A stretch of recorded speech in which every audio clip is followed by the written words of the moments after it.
आत्मा में कई जन्मों के संस्कार है और सारा समय हमारा बाह्य मुक्ता में गुजर रहा है। सुबह अमृत वेला से लेके दिन रात बाह्य मुक्ता।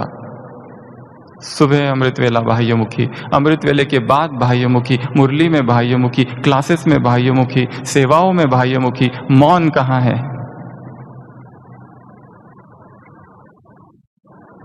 और हमें ऐसा अनुभव हुआ ये बोलना व्यर्थ है।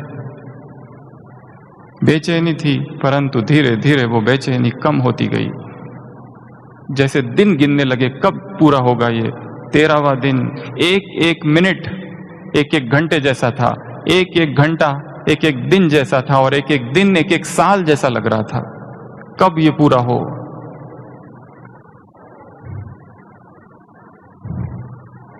कुछ भी नहीं पढ़ा, ना कोई किताब, ना कोई पेन, ना कोई पेंसिल। इतना पढ़ा हुआ तो है,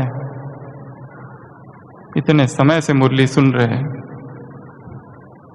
सोचा देखते हैं क्या होता है, और फिर भी ऐसा लगा कई बार कि सब कुछ भूल गया, ज्ञान ही भूल गया।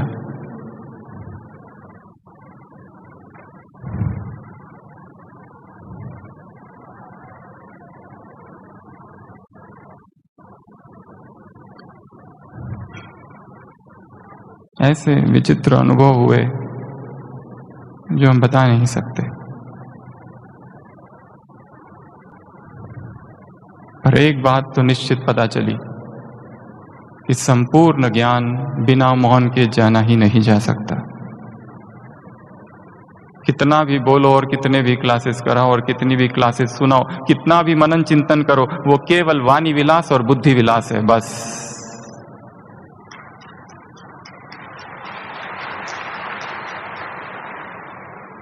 संपूर्णता को मनन चिंतन मात्र से पाया नहीं जा सकता।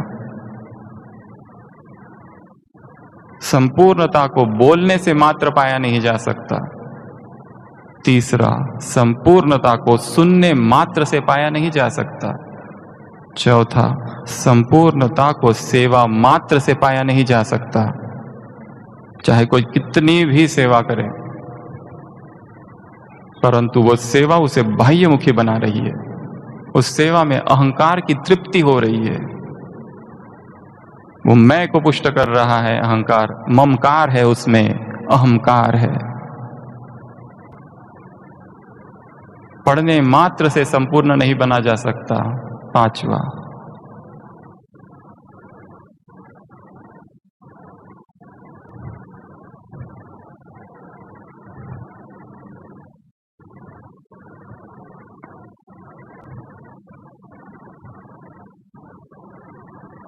और जब हम वापस लौटे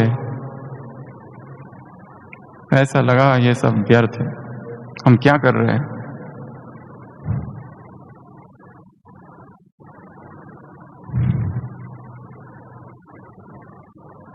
ऐसा लगा फिर से छोटा सा बालक बन जाए जिसे कुछ पता नहीं, और फिर से सब कुछ नए रीति से सब कुछ सीखे, सब कुछ जाने।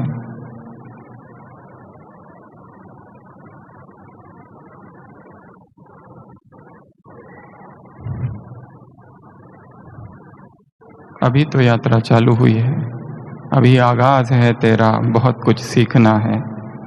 कमर कसनी अभी बाकी है, मुट्ठी भींचना है। अभी तो यात्रा बहुत लंबी है, समझना है। स्वयं को, स्वयं के पैटर्न को समझना है। माइंड में क्या क्या होता है, कैसे कैसे होता है, कब बाबा की तरफ भागता है, कब मनुष्यों की तरफ भागता है, कब शरीर आकर्षित करता है, कब चेतना आकर्षित करती है, कैसे आवेग उठते हैं, अर्जेस, किस तरह का एडिक्शन है, यह है क्या, इतना रहस्यमयी।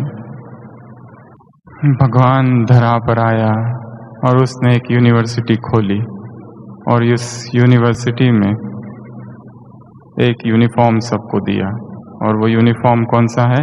वाइट। आज के विषय की तरफ आते हैं। श्वेत वस्त्र,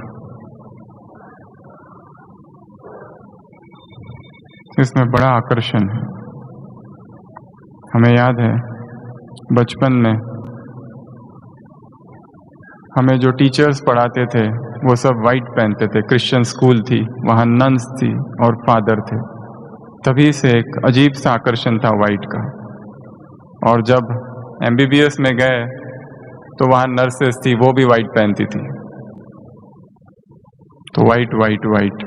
और जब ब्रह्मा कुमारी में एंट्री की तो यहाँ तो सभी वाइट, तो वाइट